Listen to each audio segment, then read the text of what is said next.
content takes way more than just pointing an expensive camera at a subject and hitting record.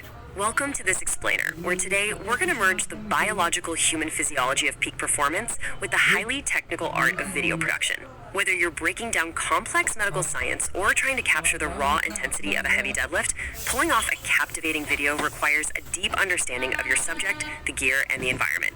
Let's dive in. Here's our roadmap for today. First, fueling the subject. Then, to plan or not to plan.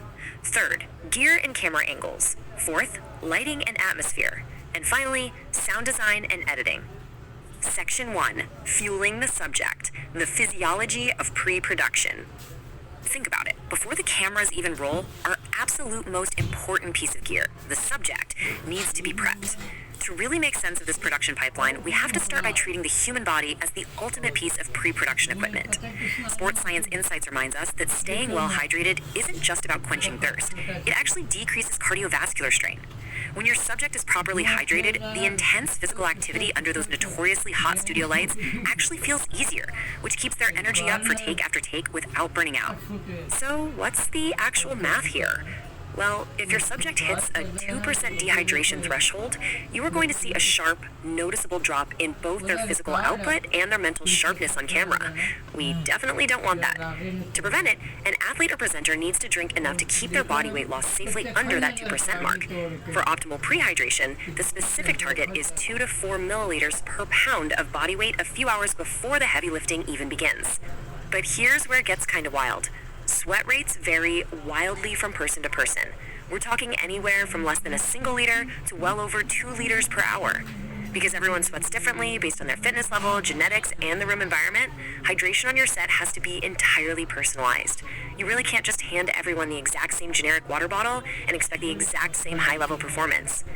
Section 2, to plan or not, scripting versus freestyling. Alright, so our subject is physically dialed in. Let's talk about the creator's workflow. We have a totally stark contrast here between two very successful but very different approaches. On one hand, you have creators like Time Talks Med, who meticulously script a medical tutorial to ensure absolute accuracy and logical flow. And on the flip side, we have Royal Z Production, relying on completely unorganized, instinct-driven magic to shoot fitness B-roll. One relies on a rigid roadmap to educate, while the other relies purely on feeling the energy in the room to inspire the viewer.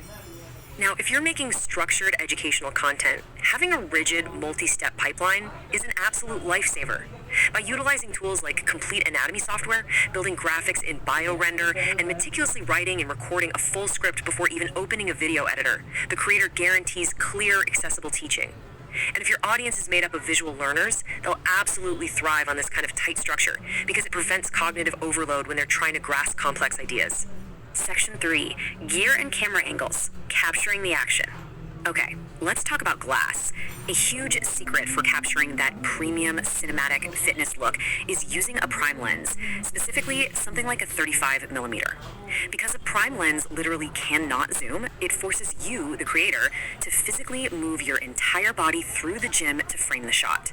This physical engagement doesn't just result in a sharper image thanks to the lens optics, it practically embeds the viewer right into the action. It makes them feel like they're standing right there next to the athlete. And speaking of moving with the camera, I've got a really counterintuitive trick for you. Most modern cameras have in-body image stabilization, or IBIS, which is designed to smooth out shaky hands. But surprisingly, turning IBIS off when you're shooting handheld can actually give your fitness footage a much more raw, gritty, and natural vibe. Without that smooth stabilization, the viewer can actually feel the heavy, jarring impact of the workout directly through their screen. Because perspective is literally everything. By simply dropping the camera below chest level and angling it upward, you psychologically elevate the athlete. You're making them look larger than life. This upward angle puts a subconscious spotlight right on their power, their dominance, and their physical effort, which is exactly the kind of emotional response you want a fitness video to trigger, right? Now let's put this together into a pretty incredible in-camera trick, the no post-production freeze frame. Here's how it works. You have your subject lower a heavy weight and hold completely still. While they freeze, you shoot in slow motion 4K, walking a smooth semicircle right around them. Then, they explode upward to finish the rep. By coordinating this exact physical movement, you capture a mind-bending matrix-style freeze frame effect without needing any heavy, complicated computer editing down the line. Section 4, Lighting and Atmosphere, Sculpting with Light. So how do the pros actually do it? Well, filmmaker Jacques Crawford uses a brilliant three-point setup. He mixes a warm key light hitting the subject from the shadow side, with cooler, futuristic-looking tube lights sitting back in the background. Then, a sharp rim light from behind cuts the athlete completely out from the darkroom. It creates this incredible, high-contrast drama that perfectly matches intense, bass-heavy workout music. The thing is, lighting isn't just set it and forget it. You've got to constantly adjust the distance of your lights depending on the mood. If you want a wide, dramatic scene, pull those lights far away to create hard, distinct shadows. But when you move in for a tight, emotional close-up on the athlete's face, bring those big light sources in as close as physically possible to get a softer, much more flattering look. And to add that absolute final layer of cinematic depth, you've got to control the air itself. Pumping in a little bit of atmospheric haze and letting it settle evenly ensures those back rim lights truly pop, giving you those awesome visible beams of light. The real trick here is letting it settle. If you just spray it and instantly shoot, it just looks like a smoky fire hazard instead of a premium commercial. Section 5, Sound Design and Editing, the final polish. Okay, we've got dynamic camera angles, we've got moody lighting. Now, we need audio. If you've ever tried to film in a real gym, you know it's almost always an audio disaster. Like Jacques Crawford notes, on-location gym audio is notoriously ruined by awful overhead music, heavy traffic, or literally crickets. Relying on the audio your camera captured on the day is a massive rookie mistake. High-quality post-production sound design is absolutely essential to sell the realism of the scene. It's honestly fascinating how top creators solve this problem. The secret to getting clean, authentic exertion sounds, like heavy breathing, shifting metal, and grunting, isn't recording in a gym at all. It's putting a professional Foley artist in a bathroom. The hard tiles and enclosed space of a standard bathroom mimic the acoustic echo and vibe of a real gym perfectly, giving you pristine audio to lay right over your intense footage. To wrap this all up, utilizing a highly specific software stack makes this entire polish phase so much easier. Programs like Audiate let you edit voiceovers as easily as editing a text document, meaning you cut out stutters in seconds. You drop that clean audio into Camtasia, layer in heavy whooshes and bass hits from libraries like Epidemic Sound, and align the whole shebang perfectly to the beat.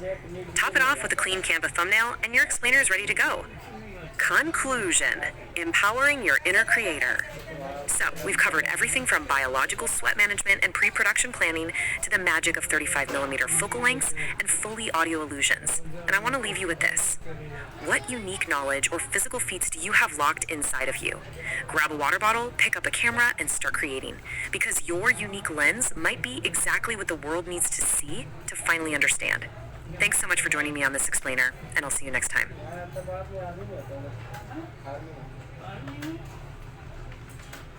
क्या